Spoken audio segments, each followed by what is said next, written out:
if I really wanted to make money, the thing to do would be to be like, you need all of these tarot decks, all of these things, and that will make your witchcraft beautiful, and that will make you feel like a real witch, and that will make you feel really magical, and that will make your life aesthetic, and that will make your witchcraft aesthetic, and when your witchcraft is aesthetic, then it will be real.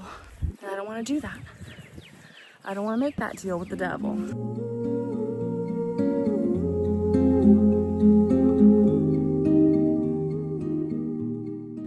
Context, welcome to this channel, or welcome back if you've been here for a while. I'm Vervain. I've been a practicing witch for over 20 years, and I've been running this channel for almost 10 years, off and on. I used to make a lot of videos about like tarot and witchy things. I've kept some of that, but I've recently started making a lot of videos about junk journaling, which is very much still part of my witchcraft, but I can see how that would be confusing. So if you're like, who is this that I'm following? Hi, I'm Vervain. Thanks for being here. Please watch the end of this video. Maybe I can convince you to stick around, or maybe I can help you understand why this channel might not be right for you. Either way, we're good. I noticed something troubling the other day, and that is that when I look back at my videos that I've done over the lifetime of this channel, many of the videos that have done the best, that have performed the best, including my top video of all time, are a sort of video that I'm really not proud of and that I'm really not interested in making anymore.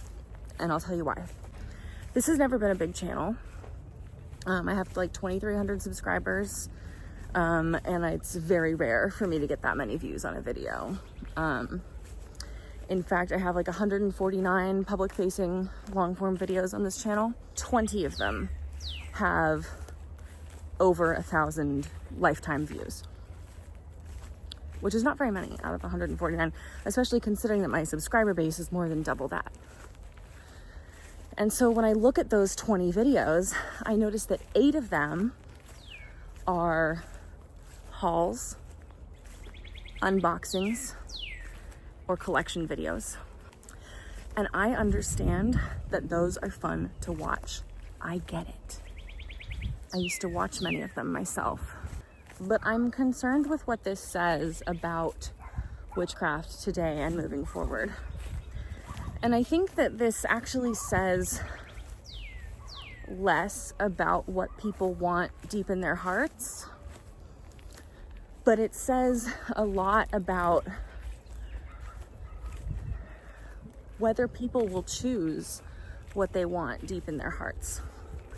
And I think I understand, I'm very willing to accept that one of the factors at work here is certainly that it is just not as exciting to listen to someone philosophize about tarot and witchcraft and self-care and giving and receiving and energetic balance and all those things as it is to watch someone show off a bunch of beautiful shiny crystals that they just bought.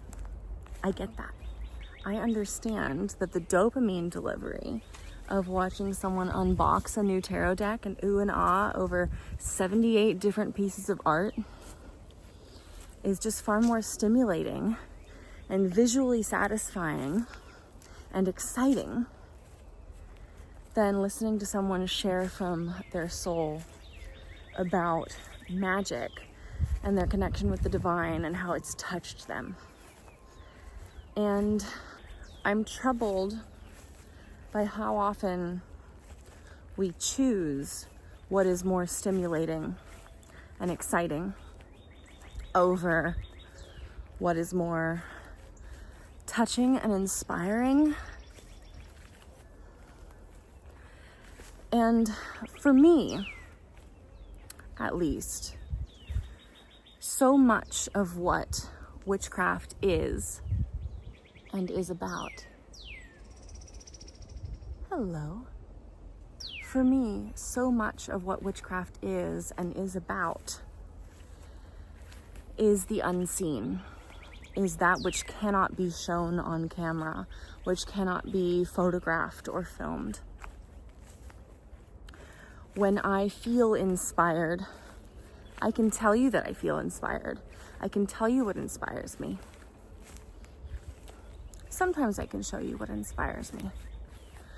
When I feel in touch with the divine, I can tell you that. I can show you some of what happens when that is the case. But I can't show you pictures of feeling in touch with the divine. I can't film feeling in touch with the divine. I can't film feeling creative. I can't film feeling my intuition. When I have conversations with the wind, I can't record what I hear the wind say back to me. Because if I record it, it sounds like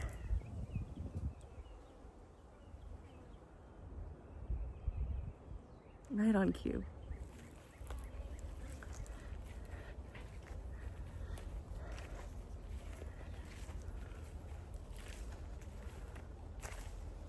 The things that mean the most to me in witchcraft are things that if I try very hard, I can maybe articulate. But I cannot show them on screen. And if I can show something that approximates them on screen, it cannot possibly approximate the satisfaction, the excitement, the efficiency of the dopamine delivery of a crystal haul or a witchy thrift haul or a deck unboxing or a tarot collection video. And furthermore, beyond how this concerns me on a philosophical level, I'm also now a stay-at-home mom. I'm now on a practical level priced out of creating that kind of content. Everything that I've ever previously purchased and unboxed or hauled on this video is something that I was legitimately excited about and bought because I wanted it. Look at this pretty flower. Look at that. Isn't she lovely? She's just lovely. And so practically, because of the difference in my income situation, I'm priced out of creating that sort of content. And if I were to make it a goal, it would be okay, let's make videos so that I can monetize my channel, so that I can earn money to buy stuff to make videos about. And that does not feel authentic, my friend. It really doesn't. Furthermore, also on a practical level, I find myself more and more these days overrun with clutter. Positively overrun with clutter. And so much of what now feels like clutter to me are things that once felt so beautiful and exciting to me. For the most part, it's not like I'm surrounded by literal trash that's filling up my house and filling up my consciousness. It's there's so many beautiful things, and when I look at each one individually, I'm wow, what a beautiful thing. But when I look around my house, I'm dear God, there's so much stuff. How do I do this? And how do I, with a baby now, how do I find the time and the brain space to go through this? And I find myself a little bit wishing that I had been more discerning in the past when I was buying so many things. I love buying things. It's very fun. It's very stimulating. It's very exciting. And I know that there are a lot of people, because I've been one of them too, who, when you find yourself in a moment where you can't buy things, it's almost as satisfying to watch someone else buy things and unbox them and haul them or whatever, I get that. But I guess I just think that buying things is not really what witchcraft is about. And also that while it's true it takes time to find your style and to really get to know yourself and what you like and what works for you, I think there probably was a period of time where I like knew what my style was, but I still like a lot of things that aren't my style. And so I was kind of in denial about knowing what my style was, and I would still buy things just because I liked them that I kind of knew wouldn't really work for me.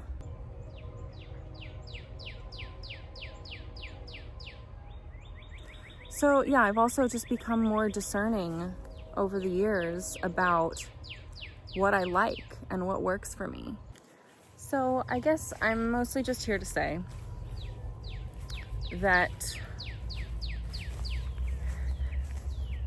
I don't want to make that deal with the devil. You know, I feel like it's one of those situations, metaphorically, where the devil is offering me a deal, right? It's like, okay, you want your content to do really well?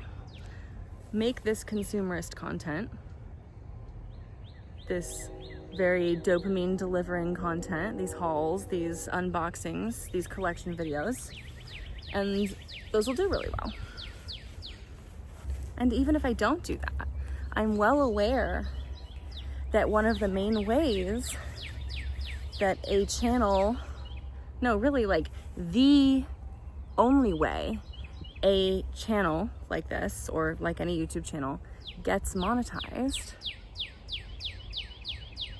is by selling stuff directly or indirectly.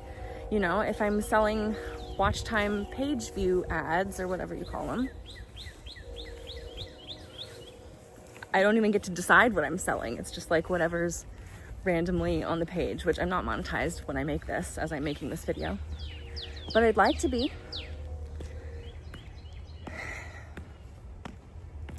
And you know, if you want to actually make money making videos, you have to get brand deals or affiliate stuff. And I'm sure that there are things that I can stand by recommending. There are, for sure. But I think if I really wanted to make money, the thing to do would be to be like, you need all of these tarot decks. You need all of these different types of crystals. You need all of these books. You need all of these clothes. You need all of these jewelry. You need all of this jewelry. You need all of these things. You need all of these altar tools. You need all of these altar claws. You need all of these beautiful, magical, wonderful, fantastical things. All of these things, and that will make your witchcraft beautiful, and that will make you feel like a real witch, and that will make you feel really magical, and that will make your life aesthetic, and that will make your witchcraft aesthetic. And when your witchcraft is aesthetic, then it will be real, and then you can thank me. And I don't want to do that. I don't want to make that deal with the devil. I want to tell you that you are a witch regardless of what you own. That you can be. You can decide that you are a witch regardless of what you own. That you can decide you are a witch regardless of what you wear. That you can decide you are a witch regardless of what you have on your altar, or if you even have an altar set up. You don't have to have an altar set up to be a witch. The earth is my altar. This is my altar. This is one of my altars. I love the aesthetics. I love the aesthetics as much as anybody. I am not only a witch, I am an artist and a maker. I love the aesthetic. I get it. But the aesthetic is not what makes the magic, except in very few cases. There's things like fashion magic. You know, you can make your home decor into magic. And those are things, that's the sort of thing that I want to make videos about moving forward. How I actually make magic. Not what I buy that feels and looks magical.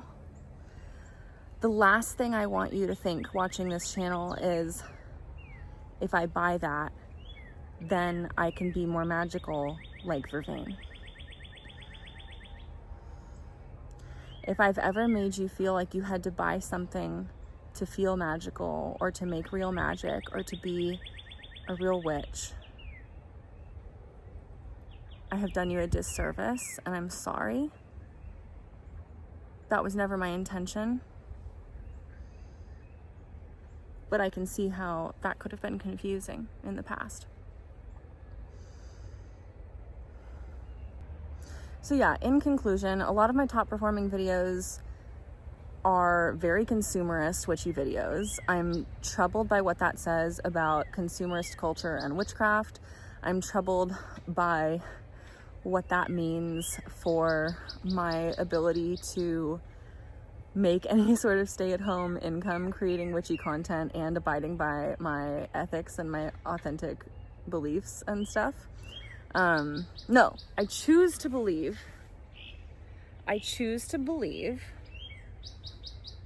that there are brand deals out there who would want to work with someone like me and who create and sell products and want me to advertise products that I can truly believe in and recommend authentically